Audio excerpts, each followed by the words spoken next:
Something is happening in Hollywood right now that nobody seems to be talking about, and it's been happening fast.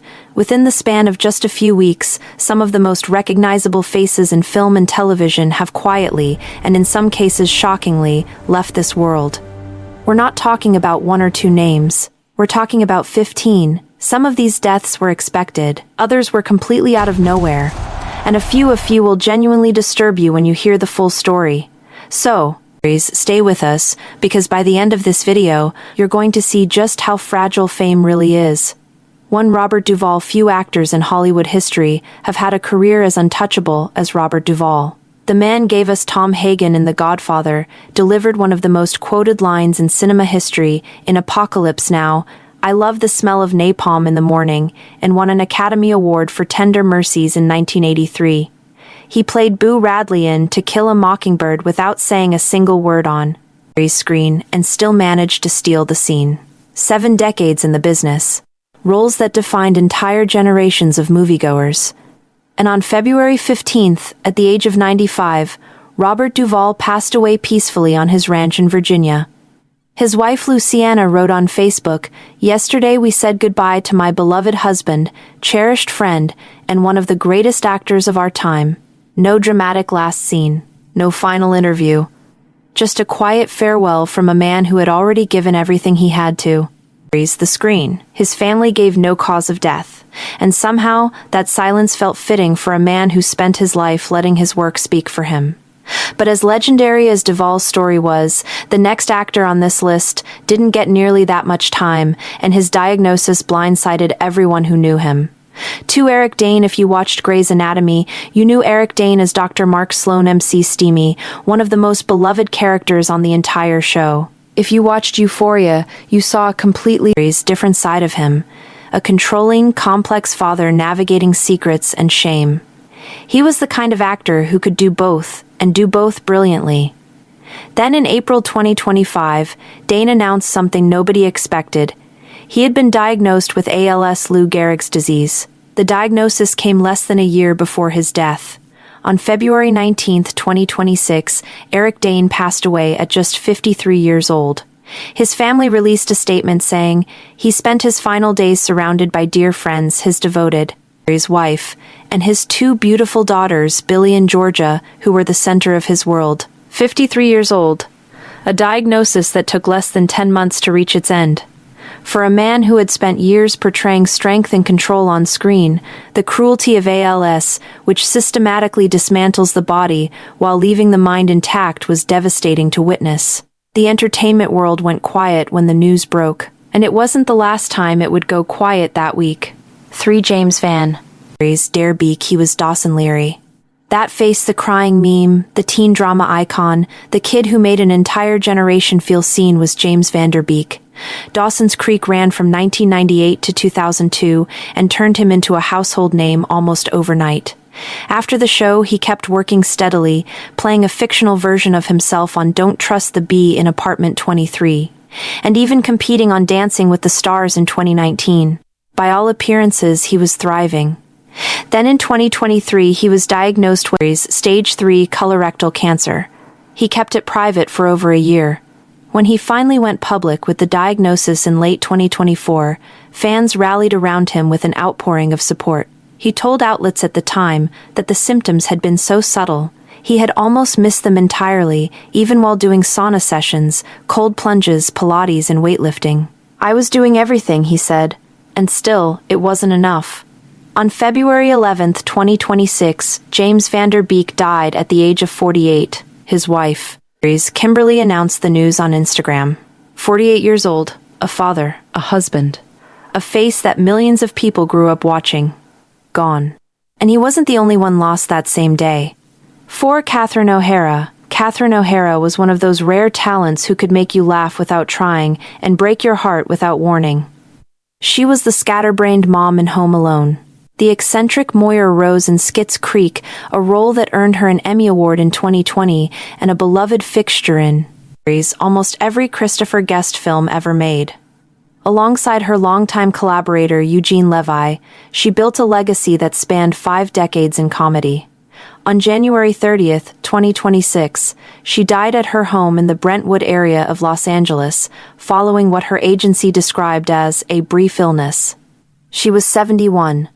What made the news even more jarring was what came afterward. The Los Angeles County Department of Public Health confirmed through a death certificate that O'Hara had died of a pulmonary embolism, with rectal cancer listed as an underlying cause. Nobody knew she had been battling cancer. She had not spoken about it publicly. Just weeks before her passing, she had attended the world premiere of Apple TV Plus's The Studio, looking as vibrant and sharp as ever. And then she was gone quietly, privately, on her own terms. For so many fans, the shock hasn't fully faded. What came next, though, hit Hollywood even differently, because this one wasn't about illness at all. 5. Robert Carradine. The Carradine name is Hollywood royalty. His father was John Carradine, one of the greatest character actors of the Golden Age. His brother David was the face of Kung Fu, and Robert Carradine? For an entire generation, he was Louis Skolnick, the king of the nerds, in the beloved 1984 cult comedy Revenge of the Nerds. He went on to appear in Disney's Lizzie McGuire, racking up credits across 6 decades of film and television. But behind the scenes, Robert Carradine had been fighting something far darker. For nearly 20 years, he had been battling bipolar disorder quietly, persistently, and largely out of the public eye. On February 23, 2026, at the age of 71, Robert Carradine passed away. His family confirmed he had taken his own life. Their statement was raw and unflinching. "We are bereft at the loss of this beautiful soul and want to acknowledge Bobby's valiant struggle against his nearly 2-decade battle with bipolar disorder. We hope his journey can shine a light, encourage addressing the stigma that attaches to mental illness." In a business that rarely talks openly about mental health, the Carradine family chose honesty over silence. It was a courageous statement and a heartbreaking one, a Hollywood dynasty and a quiet, devastating end. 6. Bud Cort. Not every name on this list will ring a bell for everyone watching, but for those who know Harold and Maude, Bud Cort was an icon. The 1971 dark comedy, directed by Hal Ashby, starred Cort as a young man, obsessed with death, who falls in love with a free-spirited 79-year-old woman. The film was misunderstood when it first released and became one of the most beloved cult classics in cinema history. Cort's baby-faced features and understated delivery were unlike anything else on screen at the time. He showed up later in Michael Mann's Heat and Wes Anderson's The Life Aquatic with Steve Zissou, proving his range well into adulthood. On February 11, 2026, Bud Cort died in Connecticut following a long illness. He was 77. Quietly, without headlines, one of the strangest and most singular performers of the 1970s slipped away. The date of his passing, the same day as James Van Der Beek, went almost unnoticed in the chaos of grief that week. February 11, 2026 claimed 2 of them. 7. Tom Noonan. Standing at 6'5", Tom Noonan had a face built for shadows. He played the terrifying serial killer Francis Dollarhide in Michael Mann's Manhunter, brought Frankenstein's monster to life in The Monster Squad, and memorably played the fence in Mann's 1995 masterpiece Heat, the one who sets up the entire heist. Audiences feared him, but the people who worked with him knew something different. Tom Noonan was a writer, a director, and a storyteller with incredible depth. His film What Happened Was, which he wrote, directed, and starred in, won the grand prize at the 1994 Sundance Film Festival. That's not a resume you forget. On February 14, Valentine's Day, Tom Noonan died at the age of 74. No cause of death was given. Director Fred Decker, who cast Noonan as Frankenstein in The Monster Squad, confirmed the news. It was a strange, bittersweet kind of irony, a man who spent his career playing monsters, dying on the most romantic day of the year. But the next story takes a turn into something far darker and far more recent. 8. James Ransone. James Ransone wasn't a household name, but if you watched The Wire, you knew his face. He played Ziggy Sabaka in Season 2, small-time dock worker, whose tragic arc became one of the show's most memorable storylines. He later appeared in it Chapter 2 as the adult Eddie Casbrack, and in the horror film Sinister alongside Ethan Hawke. He had a career built on quiet intensity and a life that, by all accounts, was full of love. His wife Jamie was expecting their third child when he died. In December 2025, Ranson's body was discovered in a shed in Los Angeles. The Los Angeles County Medical Examiner confirmed weeks later that the cause of death was suicide by hanging. He was 46 years old. Jamie posted a heartbroken tribute on Instagram, writing that she loved him 1,000 times before and would continue loving him. Friends and family launched a GoFundMe to support her as she prepared to raise 3 children alone, the youngest one not yet born. The entertainment world responded with silence and grief. A talent, a father, a husband gone far too soon. 9 T.K. Carter. If you ever watched John Carpenter's The Thing, one of the most terrifying sci-fi horror films ever made, you know T.K. Carter. He played Knowles, the roller skating cook in that Antarctic nightmare, and his performance was one of the most memorable in a film packed with unforgettable moments. He also appeared in Punky Brewster, Space Jam, and Runaway Train, building a career that quietly spanned decades without ever really getting the mainstream recognition he deserved. On January 9, 2026, T.K. Carter was found unresponsive at his home in Duarte, California. Officers from the Los Angeles County Sheriff's Department responded to the call. He was 69 years old, no cause of death was disclosed, and authorities stated they did not suspect foul play. His family confirmed he had been dealing with serious health issues, and that was it. No fanfare, no major headlines. Just a quiet exit for a man who gave some genuinely great performances over the years. 10 DeMond Wilson. Before Sanford and Son, there weren't many shows on American television where black families saw themselves reflected front and center. Sanford and Son changed that, running from 1972 to 1977 on NBC. The show starred Red Fox and Demond Wilson as a father and son junk dealers navigating life in the Watts neighborhood of Los Angeles. Wilson's portrayal of Lamont, the long-suffering but loyal son, made him one of the most beloved sitcom characters of the 1970s. After the show, Wilson stepped away from Hollywood, got ordained as a minister, lived a largely private life. On January 30, 2026, DeMond Wilson died at his home in Palm Springs, California, due to complications from cancer. He was 79. His son, DeMond Wilson Jr., confirmed the news to TMZ. The same day, Catherine O'Hara passed away. January 30th took 2 of them. 11. Sidney Kibrick. Here's a name you may not recognize, but the character he played is one of the most iconic in early American film history. Sidney Kibrick was the last surviving cast member of Our Gang, the beloved 1930s comedy shorts that were later rebranded as The Little Rascals. He played the role of William and appeared in dozens of the shorts throughout the decade. Our Gang was groundbreaking for its time, featuring a racially diverse cast of children playing together at a time when that was still a radical concept in American cinema. Sidney Kibrick was 97 years old when he passed away on January 3, 2026. The last living link to that era of Hollywood is now gone. With his death, a chapter of cinema history that existed nearly a century ago quietly closed for good.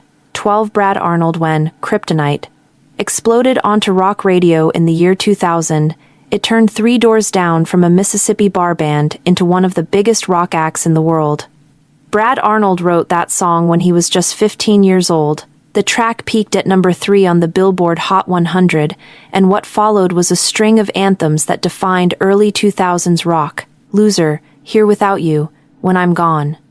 Arnold's voice was one of those voices raw, honest, built for stadiums. He was the kind of frontman who made you feel like he was singing directly to you. On February 7, 2026, Brad Arnold died at the age of 47 following a battle with kidney cancer. 47 years old. The same age some of those songs he wrote as a teenager are still being played on the radio. His bandmates and fans across the world marked his passing with an outpouring that showed just how deeply his music had reached people. Rock music lost one of its most authentic voices way too early. 13. Chuck Negron. 3 Dog Night were one of the most successful bands of the late 1960s and early 1970s, and Chuck Negron was the voice behind some of their biggest songs. His powerful tenor drove hits like Joy to the World, one of the best-selling singles of 1971. The band scored 21 consecutive top 40 hits and 3 consecutive #1 albums. But offstage, Negron's story was a brutal one. He spent much of the 1970s and 1980s consumed by addiction, heroin, and cocaine, reducing him to near homelessness at the height of his fame. He fought his way back, wrote a memoir about his survival, and spent decades performing and speaking about recovery. He was, by his own account, a man who had already beaten the odds once. On February 3, 2026, Chuck Negron died at his home in Los Angeles. He was 83 years old. Decades after everyone counted him out, he made it to 83. That's a story in itself. 14. Roger Allers. Here's a name that almost nobody knows, and yet his work has been watched by billions of people. Roger Allers co-directed The Lion King, the 1994 Disney classic that became one of the highest-grossing animated films of all time. The opening sequence of The Circle of Life alone is one of the most iconic moments in animated film history, and Roger Allers was one of the architects of that moment. After The Lion King, he also co-wrote the Tony Award-winning Broadway adaptation of the film, which went on to become one of the longest-running shows in Broadway history. That's 2 separate Hall of Fame careers in one person. Roger Allers died on January 17, 2026. He was 76 years old. Cause of death was not publicly disclosed. In a business full of people chasing credit, Allers was someone who quietly built 2 of the most beloved entertainment experiences in the last century, and most of the people who loved those experiences never knew his name. 15. Frederick Wiseman. Some filmmakers entertain. Frederick Wiseman documented. Over more than 50 years, the American director made close to 50 non-fiction films that captured American life in all its complexity, from high school hallways to hospital wards, from boxing gyms to ballet studios. His camera observed without judgment, letting subjects reveal themselves in real time. Directors like Jim Jarmusch and Gus Van Sant have cited him as a direct influence on their work. His 1994 film Satan Tango, well, that was Hungarian director Béla Tarr, another filmmaker lost in 2026, but Wiseman's own Titicut Follies from 1967, a devastating look inside a Massachusetts asylum, was so disturbing it was banned by courts for 25 years. Frederick Wiseman died on February 16, 2026, at the age of 96 following an undisclosed illness. 96 years of watching the world carefully and then letting the world watch back. There's a kind of poetry in that. 15 names, 15 lives, 15 careers that stretched across decades of film, television, music, and art. Some of these people were household names, faces you grew up with, voices that soundtracked your life. Others were the kind of people who built the movies and shows you love without ever getting a fraction of the credit they deserved. What connects all of them isn't just the year they died. It's the fact that every single one of them, from a 97-year-old Little Rascals star to a 46-year-old wire actor whose wife was still pregnant, left something behind that people will keep returning to. That's the thing about art. The person is gone, but the work stays. McSteamy is still on Grey's Anatomy reruns. Dawson Leary is still crying on that doc. The Godfather still plays every year on cable television. And somewhere, a 15-year-old kid is still writing songs in his bedroom that might one day end up on the radio, just like Brad Arnold did. The screen doesn't remember who they were, but it doesn't have to. We do. If this video reminded you of someone whose work meant something to you, share it. Because remembering them, that's the least we can do.